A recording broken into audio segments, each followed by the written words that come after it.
வணக்கம் நண்பர்களே, நான் உங்கள் விவசாயி. நம்ம இப்போ குட்டி தோட்டத்துக்கு வந்திருக்கோம். இங்கே பாருங்கள், நம்ம தேக்காங்கன்று செய்ய விட்டது கொஞ்சம் பெருசாகிடுச்சு. வாழைக்கன்று இருக்குது. இந்த அவரைக்காய் நம்ம வருஷம் வெயிட் பண்ணோங்க. இது வந்து மறுகாய்ப்பு காய்க்கும் அப்படின்னு எதிர்பார்த்தோம். ஆனால் அது பொய்யா போயிடுச்சு. பீக்கங்காய் பரவாயில்லைங்க, ஒரு 4-5 காய் பத்துச்சு. நமக்கு அதை அறுவடை பண்ணிட்டோம். வெண்டிக்காவும் பரவாயில்ல, அதுவும் ஒரு 4-5 அறுவடை பண்ணோம். இப்போ வந்து ஒரு சின்ன குட்டி அறுவடை. இதில் பாருங்கள், அந்த பூச்சி இருக்குது பாருங்கள், இது பாருங்கள், பறந்து போயிடுது.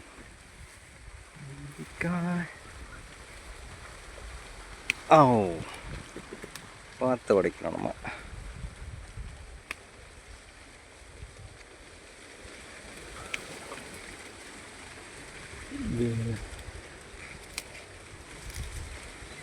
அவ்வளோதாங்க, ஒரு சின்ன குழம்புக்கு போகிற அளவுக்கு நமக்கு கிடச்சிருச்சு. நம்ம ஓரமாக வச்சுட்டு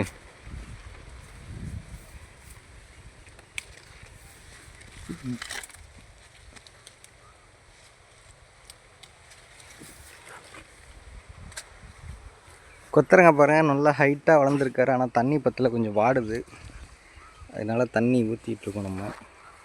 ஹைட்டு பாருங்கள், ஹைட் வந்து ரொம்ப ஹைட் ஆகிட்டார், நம்மளோட ஹைட் ஆகிட்டார். அதுமாரி கிழங்கு இருக்குது இன்னும். வயலில் பாருங்கள், நம்ம வந்து ஜோதி நட்டிருக்கோம். 122 நாள் ஆயிடுச்சு. சூப்பராக இருக்குது. நம்மளை சுற்றி கொஞ்சம் பக்கத்துலலாம் அறுத்துட்டாங்க நம்ம. ஆனால் ரேட்டு வந்து கம்மியாக இருக்குது. ஓணம் பண்டிகை, இன்றைக்கி ஓணம் பண்டிகை வேறு. அதனால் ஓணம் முடிச்சுட்டு கேரளாலேருந்து வியாபாரிகள் வருவான்னு நம்ம நம்பிகிட்ருக்கோம். நம்ம மற்ற இதோட நமக்கு ஒரு 10 ரூபா 20 ரூபா இல்லை ஒரு 50 ரூபா கிடைச்சாலும் அது வந்து நமக்கு லாபம் தானே. ஓகே நண்பர்களே, பாருங்கள் எப்படி இருக்குன்ட்டு. நல்லா